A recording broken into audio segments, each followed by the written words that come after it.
போட்டித் தேர்வில் என்னால் வெற்றி அடைய முடியலை. நானும் எவ்வளவோ முயற்சி செய்கிறேன், ஆனாலும் எனக்கு சக்ஸஸ் ஆக முடியலை. நான் எல்லா மெட்டீரியலும் வாங்கியிருக்கேன், ஈவன் ஆன்லைன் கிளாஸஸ்க்கு போயிருக்கேன், நிறைய டெஸ்ட் ப்ராக்டிஸ் பண்ணியிருக்கேன். இருந்தாலும் நான் ஜெயிக்க முடியல அப்படின்னு நினைப்பவரா நீங்கள் அப்படின்னா கண்டிப்பாக இந்த பதிவை பாருங்கள். டிஸ்கவர் யுவர் செல்ஃப் உங்களை வரவேற்கிறது. பொதுவாக நமக்கு எந்த ஒரு செயலாக இருந்தாலும் அதை நம்ம ப்ராப்பராக பிளான் பண்ணி திட்டமிட்டு எல்லாமே சரியாக செய்வோம். ஆனால் செய்வது போன்று நம்ம முழு ஈடுபாடோடு இருப்போமா அப்படின்றதான் ஒரு பெரிய கொஸ்டின் மார்க். நான் சொன்ன மாதிரி மெட்டீரியல் வாங்கிட்டேன், ஓகே, நான் தினமும் படிக்கிறேன், ப்ராக்டிஸ் பண்ணுறேன், ஒரு 30,000 கொடுத்து கிளாஸுக்கு சேர்ந்துட்டேன், அவங்க டெஸ்ட்லாம் வைக்கிறாங்க. பட் நான் என்ன ஃபாலோ பண்ணுறேன்னா, நான் சரியான திசையில் போயிட்டு இருக்கேனா அப்படின்றத நான் டெஸ்ட் பண்ணால் மட்டும்தான் அதை இலக்கை அடைய முடியும். சும்மா நான் அப்ளை பண்ணியாச்சு, நான் மெட்டீரியல் வாங்கிட்டேன், நான் படிக்கிறேன் இப்படின்னு வெறும் வார்த்தைகளாலே அல்லது வெறுங்கை முளம் போடாதுன்னு சொல்லுவாங்க இல்லையா, இந்த மாதிரி இருக்கும் பொழுது வெற்றி என்பது அது கனவாகத்தான் இருக்கும், நனவாக இருக்கவே இருக்காது. ஏற்கனவே நான் பல பதிவுகளை சொல்லியிருக்கேன், நமக்கான நெகட்டிவிட்டி நிறைய இருக்கும். நம்மளுடைய வேலை பார்க்குற இடத்துல இருந்து, நம்மளுடைய ஃப்ரெண்ட்ஸ்ல இருந்து, நம்மளுடைய உறவினர்களிடமிருந்து எல்லாத்தையும் வந்துகிட்டே இருக்கும். ஒன்று, இதெல்லாம் உங்களுடைய ப்ரிப்பரேஷனை சப்ரஸ் பண்ணும். நீங்கள் என்னதான் ஒரு வல்வாசலாக ப்ரிப்பேர் பண்ணிக்கிட்டு ஒரு ஹார்ட் ஒர்க் பண்ணிக்கிட்டு இருந்தால் கூட அதில் ஒரு குற்றம் குறையை கண்டுபிடித்து உங்களை பின்னால் இழுக்கக்கூடிய நிலையில் இருப்பாங்க.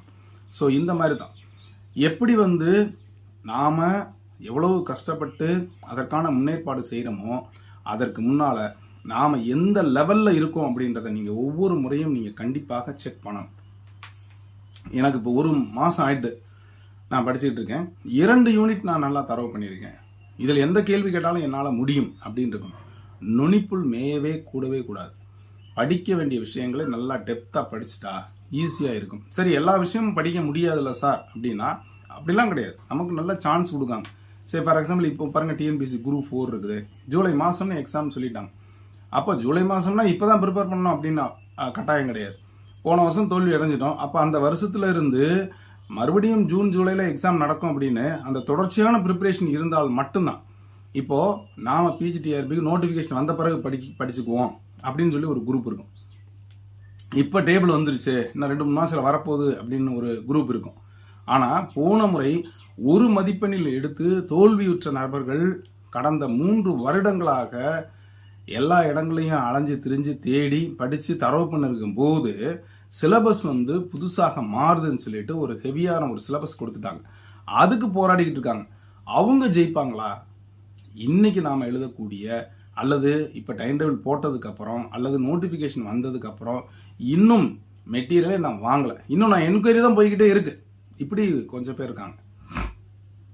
அதுக்கு காரணம் என்ன அப்படின்னா, அவங்களே நம்புவது இல்லை.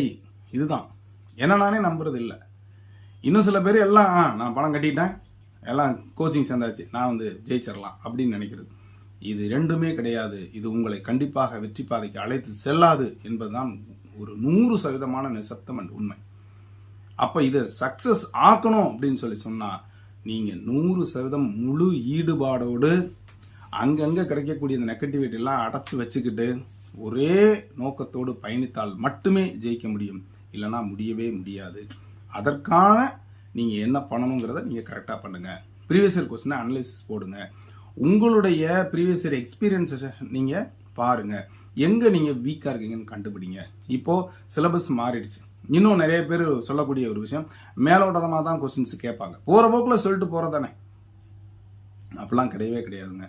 நீங்கள் அந்த கான்செப்டை புரிந்து கொண்டால் மட்டுமே உங்களால் எளிதாக ஆன்சர்ஸ் பண்ண முடியும்.